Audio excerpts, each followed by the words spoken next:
Is it better to be a client or a customer? It really depends on what you're looking to buy.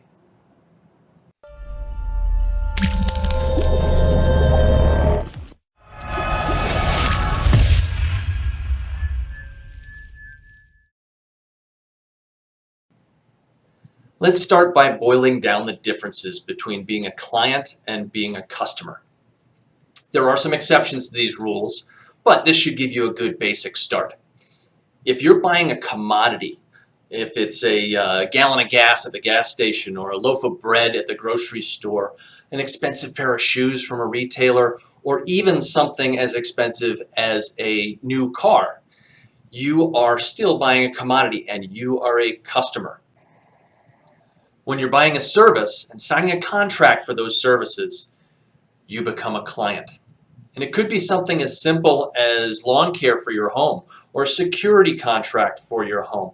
You're obligated to have a relationship with that provider, and that provider has a set of obligations to you to fulfill that contract. More involved are the contracts with service providers such as attorneys, financial advisors, or real estate agents. Those contracts have a much greater responsibility on the service provider's part to make sure that they are operating in your best interest at all times. This in real estate and in other fields is known as a fiduciary responsibility. The real estate agent has a responsibility, a fiduciary responsibility, to make sure that they are obedient to the client. They have the client's best interest in mind.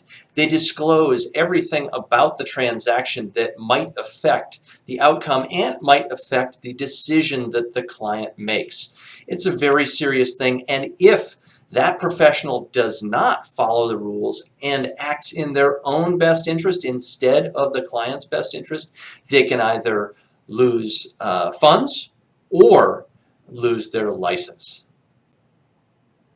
I'll sometimes meet home buyers who are out looking for homes who are hesitant to commit to a real estate agent. They feel that they'd be better served to go to open houses, occasionally call a listing agent and see if they can see the house that's for sale, and then once they've found that perfect property, they'll go and try to write an offer with somebody they really don't have much of a relationship with until that moment. They're not serving themselves all that well because they're not under the care and protection of a real estate agent as they go look for homes.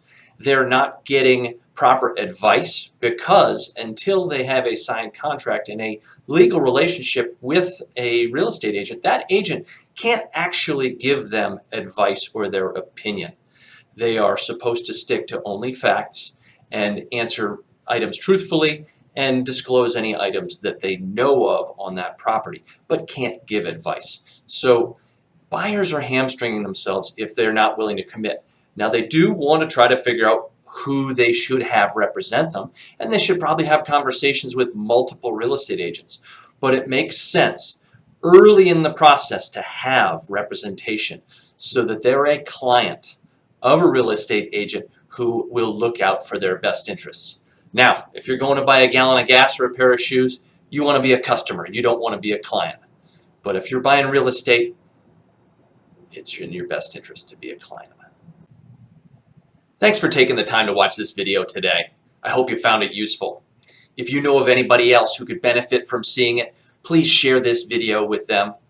If you have any questions or comments, please use the comment bar below. Please make sure you like this video and tune in for our next video. Subscribe so that you can be notified when the next one comes out. And I look forward to talking with you sometime soon. My number is 612-430-5494. And I look forward to hearing from you. Thanks.